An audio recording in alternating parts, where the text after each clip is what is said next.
Bago nga tayo magsimula ay isang malaking shoutout kay Arnold Ocampo at gayon na rin kay Gilbert Bertis at isang shoutout din para dito kay Dreamloft TV at sa aking mga members sa aking YouTube channel na si Mario Martin, Chodoro Alonso, Jamie Amadar, Belo Joko, Ronald Berbosidad, Edmond Cubal Supnet.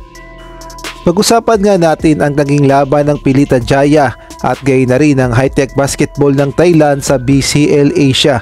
Masasabi natin naging maganda talaga ang laban at halos dikit lamang ang Thailand at gayon na rin ang Indonesia ang Pilita Jaya. Ngunit marami nga ang nagrereklamo lalong-lalo na dito sa ating kababayang si Justin Brownlee.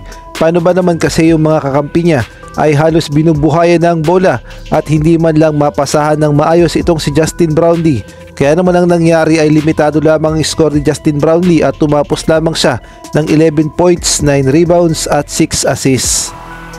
Kung atin kasing titignan sa mga senaryo ng laban, halimbawa na lamang sa senaryo na ito, dito nga ay makikita natin na pumapwesto na nga si Justin Brownlee sa 3 points o kaya naman sa perimeter, ngunit hindi nga siya pinapansin ng kanyang mga kakampi.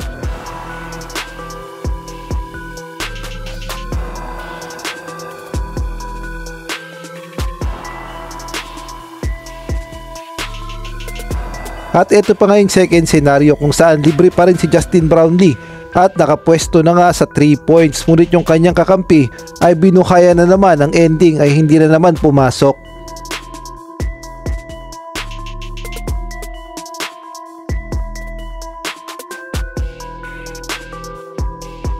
Kaya naman itong si Justin Brownlee ay pailing-iling na lang sa kanyang mga teammate at gayon na rin sa kanyang mga kapwa import na halos hindi naman siya pinapasahan kahit nga libre siya.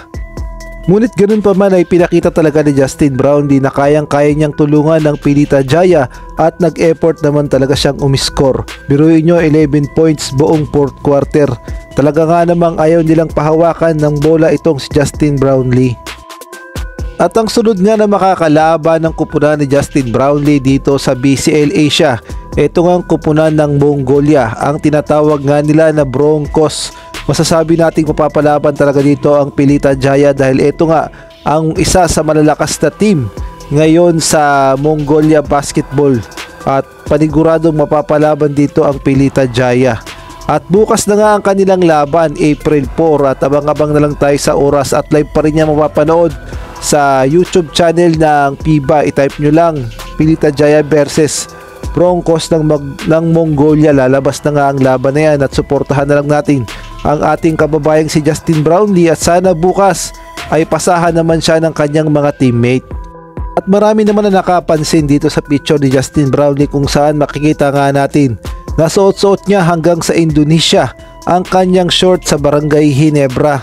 Ito nga yung puting jersey short ni Justin Brownlee na ginagamit niya sa Barangay Ginebra. Talaga namang proud na proud siya sa Barangay Ginebra at hanggang Indonesia ay suot-suot niya pa. At mapapansin din natin yung Gilas jersey. Talaga nga namang sikat na sikat sa Indonesia ang Gilas Pilipinas dahil tayo nga ang hari ng Southeast Asia. Kaya naman ang tingin sa atin dito sa Indonesia ay Team USA.